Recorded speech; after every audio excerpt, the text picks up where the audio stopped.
Shabbat Shalom and welcome to this week's installment of Bisselle Torah. This week's Torah reading is called Tissa as we near the end of the book of Shemot, the book of Exodus.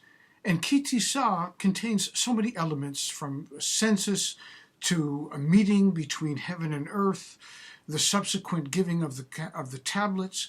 But there's one particular word that I'd like you to pay attention to, and that comes really at the beginning of the Torah reading today.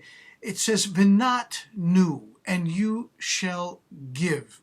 What does it refer to? It refers to Bnei Israel, the Jewish people, giving of their own free will to something that is not going to necessarily give anything back to them, because when we give something away, we don't necessarily expect a return. That's the whole idea of tzedakah, isn't it?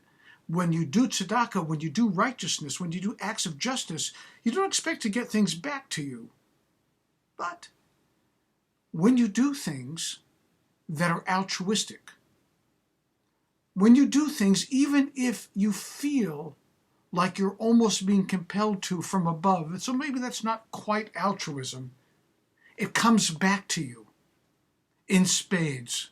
When we give things away to noble causes, real people who are in desperate need, when we do tzedek, when we do righteous deeds, acts that qualify as mitzvah, things that God would want us to do, the Torah says, "V'nat nu," and you shall give. Now, the interesting thing about the word "v'nat nu" that the rabbis observe is that if you spell it forwards, it's "v'nat nu," and you shall give. And if you spell it backwards, you shall give. It means the same thing spelled backwards. Why this is important is because whenever we give away something that is of meaning to the person who is on the receiving end, we become aggrandized.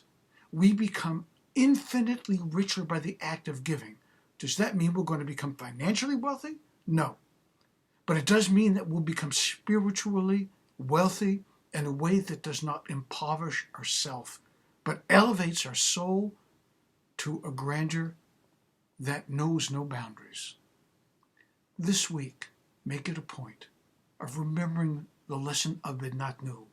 What you give comes back to you in greater quantity than you ever thought possible. Shabbat Shalom.